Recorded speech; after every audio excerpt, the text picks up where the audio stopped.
મેં પહેલા જ કહ્યું હતું કે જો ભારતીય જનતા પાર્ટીના નેતાઓ ચૂંટણી જીત્યા તો તમારા ઘરોમાં સ્માર્ટ મીટર લગાવી દેશે. આ શબ્દો છે આમ આદમી પાર્ટીના પ્રદેશ પ્રમુખ ઈસુદાન ગઢવીના. શું ને સમગ્ર મામલો તેના વિશે વિગતે ચર્ચા કરીએ. નમસ્કાર, હું છું પ્રથમ મોદી, આપ જોઈ રહ્યા છો નિર્ભય ન્યૂઝ. ગુજરાતમાં અત્યારે જોવા જઈએ તો સ્માર્ટ મીટરને લઈ અત્યારે વિરોધ હવે ચરમસીમાએ પહોંચી ગયો છે. આપણે થોડા સમય પહેલા જોયું કે જૂનાગઢના જે માળિયા હાટીમાં છે ત્યાં પીજીવીસીએલની ટીમ દ્વારા ત્યાં જોવા જઈએ તો જે વીજ કનેક્શન જે છે લોકોના ઘરના કાપી દેવામાં આવે તેને કહી દેવામાં આવ્યું હતું કે ફરજિયાત હવે તમારે સ્માર્ટ મીટર લગાવવા જ પડશે. જે બાદ આમ આદમી પાર્ટી દ્વારા પણ ત્યાં ખૂબ જ વિરોધ પ્રદર્શન કરવામાં આવ્યું અને તે બાદ ભારતીય જનતા પાર્ટીના જ ત્યાંના એક નેતા દ્વારા એવું સ્વીકારવામાં આવ્યું કે સ્માર્ટ મીટર લગાવવું તે ફરજિયાત નથી. પરંતુ આ તમામ બાબતોને લઈ હવે ઈસુદાન ગઢવી મેદાને આવ્યા છે અને ઈસુદાન ગઢવી દ્વારા આમ આદમી પાર્ટી દ્વારા ભારતીય જનતા પાર્ટીના નેતાઓ પર આકરા પ્રહારો કરવામાં આવ્યા છે. વિગતે જણાવીએ તો તમને બળજબરીપૂર્વક લગાવવામાં આવેલ જે સ્માર્ટ મીટરના મામલે આમ આદમી પાર્ટી હવે આકરા મૂડમાં જોવા મળી રહી છે. બીજી તરફ આજે મત માંગવા આવેલા નેતાઓ આજે સ્માર્ટ મીટરને લઈ મૌન કેમ થઈ ગયા છે તેવો સવાલ હવે ઈસુદાન ગઢવીએ ઉઠાવ્યો છે. સ્માર્ટ મીટર લગાવવું ફરજિયાત નથી, તે છતાં બળવીપૂર્વક લગાવવામાં આવતા રાજ્યભરમાં અનેક ફરિયાદો ઉઠી ચૂકી છે. ઈસુદાન ગઢવીએ કહ્યું કે જેવી ચૂંટણી પૂરી થઈ અને ભારતીય જનતા પાર્ટી જીતી એટલે પહેલું કામ સ્માર્ટ મીટર નાખવાનું કરશે. અત્યારે શહેરોની સાથે ગામડાઓમાં પણ સ્માર્ટ મીટર નાખવાનું કામ શરૂ કરી દેવામાં આવ્યું છે. ઘણી જગ્યાએ તેનો વિરોધ થઈ રહ્યો છે. સ્માર્ટ સ્કૂલ અને સ્માર્ટ હોસ્પિટલ બનાવવાની જે વાત હતી તેની જગ્યાએ હવે સ્માર્ટ મીટર જે દરેક ઘરોમાં અને દરેક વિસ્તારોમાં નાખવાની અત્યારે ભારતીય જનતા પાર્ટી દ્વારા આ એક કવાયત શરૂ કરી દેવામાં આવી છે. સૌ પહેલા આ તમામ બાબતોને લઈને ઈસુદાન ગઢવીએ વધુમાં શું કહ્યું છે તે સાંભળી લઈએ. જય માતાજી, જય હિન્દ, જય જય ગરવી ગુજરાત.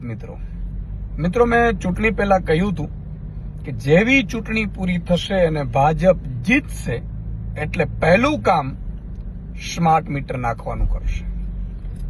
અત્યારે શહેરોની સાથે સાથે ગામડાઓમાં પણ સ્માર્ટ મીટરો શરૂ કરી દેવામાં આવ્યા છે. ઘણી જગ્યાએથી વિરોધ થઈ રહ્યો છે, લોકો વિરોધ કરી રહ્યા છે સ્માર્ટ મીટરનો. તમે વિચાર કરો કે વાત કરી હતી સ્માર્ટ સ્કૂલ અને સ્માર્ટ હોસ્પિટલની, સ્માર્ટ મીટરની તો ક્યારે વાત જ નહોતી. પણ મિત્રો, આપણે જયારે ખોબલે મત આપી છે જ્ઞાતિ, જાતિ, કાકા, મામા, નાના, ભાજપમાં જેટલે આપવું પડે છે એનું આ પરિણામ છે.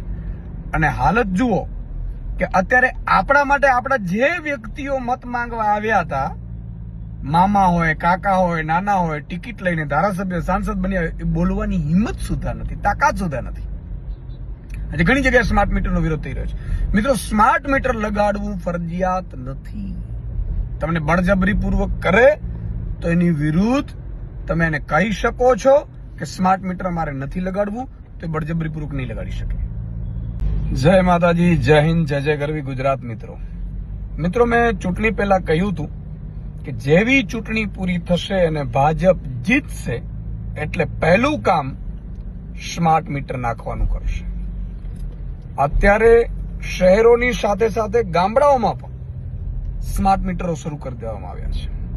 ઘણી જગ્યાએથી વિરોધ થઈ રહ્યો છે, લોકો વિરોધ કરી રહ્યા છે સ્માર્ટ મીટરનો. તમે વિચાર કરો કે વાત કરી હતી સ્માર્ટ સ્કૂલ અને સ્માર્ટ હોસ્પિટલની, સ્માર્ટ મીટરની તો ક્યારે વાત જ નહોતી. પણ મિત્રો, આપણે જયારે ખોબલે મત આપી છે જ્ઞાતિ, જાતિ, કાકા, મામા, નાના, ભાજપમાં જેટલે આપવું પડે છે એનું આ પરિણામ છે. અને હાલત જુઓ કે અત્યારે આપણા માટે આપણા જે વ્યક્તિઓ મત માંગવા આવ્યા હતા, મામા હોય, કાકા હોય, નાના હોય, ટિકિટ લઈને ધારાસભ્ય, સાંસદ બન્યા, એ બોલવાની હિંમત સુધા નથી, તાકાત સુધા નથી. આજે ઘણી જગ્યાએ સ્માર્ટ મીટરનો વિરોધ થઈ રહ્યો છે. મિત્રો, સ્માર્ટ મીટર લગાડવું ફરજિયાત નથી. તમને બળજબરીપૂર્વક કરે તો એની વિરુદ્ધ તમે એને કહી શકો છો કે સ્માર્ટ મીટર મારે નથી લગાડવું, તો બળજબરીપૂર્વક નહીં લગાડી શકે.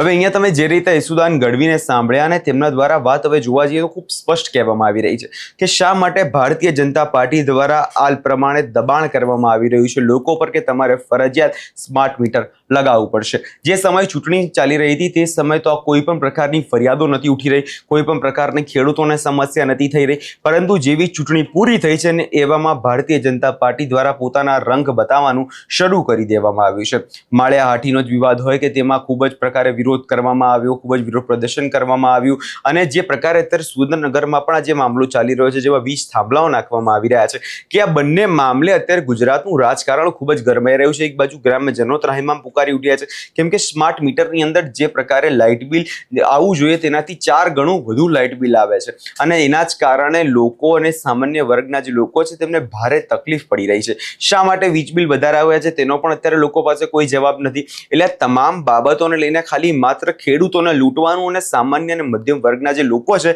તેમને હેરાન કરવાનું કામ અત્યારે સરકાર કરી રહ્યો છે તેવો અત્યારે માહોલ ગુજરાતની અંદર ઊભો થયો છે. હવે આગળના સમયમાં જોવાનું એ રહેશે કે ખરેખરમાં આ મામલે થાય છે શું ભારતીય જનતા પાર્ટીના નેતાઓ દ્વારા આ મામલે કોઈ કાર્યવાહી કરવામાં આવે છે કે કેમ કે એક તરફ વાતો એવી થઈ રહી છે કે મીટર લગાવવું ફરજિયાત નથી, તો શા માટે લોકોના ઘરોના વીજ કનેક્શનો કાપી દેવામાં આવે છે અને કહી દેવામાં આવે છે કે જો વીજ કનેક્શન જોઈતું હોય તો સ્માર્ટ મીટર લગાવો અને પોતાના ઘરમાં વીજ કનેક્શન મેળવો. હવે જોવાનું એ રહેશે કે આ વિરોધ બાદ ભારતીય જનતા પાર્ટીના જે ખાનગી કંપનીઓ છે તેમને કાયદાનું ભાન થાય છે કે કેમ. આ વિષયમાં તમારો શું અભિપ્રાય છે અમને કમેન્ટ કરી ચોક્કસથી જણાવજો. અને અમારી ચેનલ નિર્ભય ન્યૂઝ લાઇક, શેર અને સબસ્ક્રાઇબ કરવાનું ભૂલશો નહીં.